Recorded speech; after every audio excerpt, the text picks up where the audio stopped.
दोस्तों, आज की हमारी कहानी है भाग्य का लिखा। बहुत पुरानी बात है। पंचनद देश में एक राजा था। राजा की 7 बेटियां थी। एक दिन राजा ने अपनी बेटियों से पूछा, मैं तुम्हें कैसा लगता हूँ? बड़ी बेटी ने कहा, आप मुझे शहद से मीठे लगते हैं। दूसरी से पूछा तो उसने कहा, आप मुझे गुड़ जैसे मीठे लगते हैं। फिर तीसरी, चौथी, पांचवी और छठी ने कुछ ऐसी ही बात दोहराई।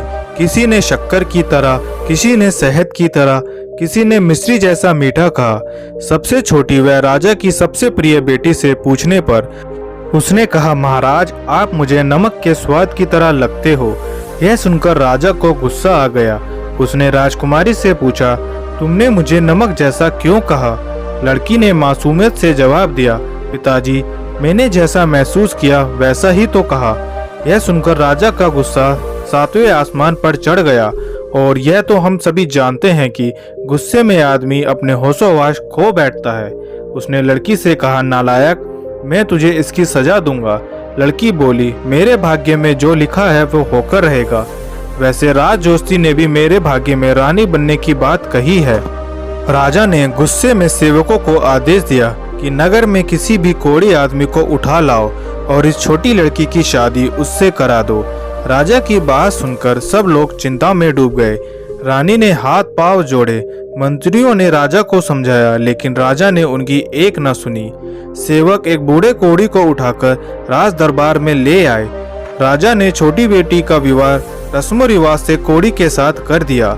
राजा की बेटी ने अपनी जरा भी उदासी प्रकट न होने दी। राजकुमारी अपने पति को लेकर महल से बाहर निकल गई। उसने अपने एकमात्र अंगूठी को बेचकर एक ठेला खरीद लिया। रोज उस ठेले में अपने पति को बिठाकर भीख मांगने लगी। एक दिन वह अपने पति को एक तालाब के पास एक पेड़ की छांव में ठेले में बैठा छोड़कर बाजार से खाना लेने गई। ठेले में बैठे कोढ़ी ने देखा कि कुछ कौवे उस तालाब में डुबकी लगा रहे हैं और जब वे बाहर निकलते हैं तो हंस निकलते हैं। यह देखकर वह हैरान हुआ।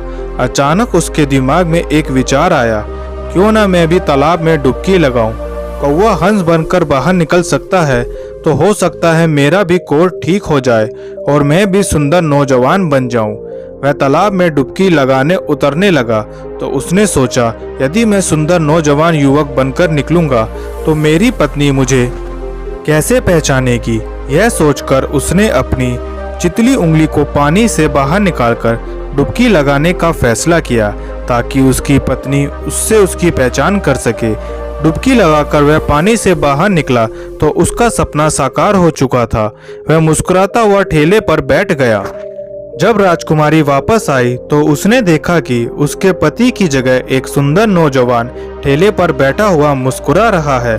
उसके मन में ख्याल आया कि शायद इस नौजवान ने उसके कोढ़े पति को मार डाला है और अब उससे शादी करना चाहता है।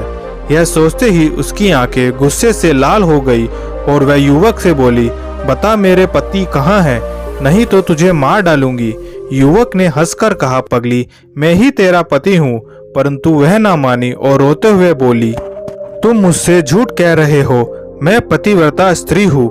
मेरे पति ही मेरे परमेश्वर हैं। मैं तुम्हारी चाल में नहीं आऊंगी।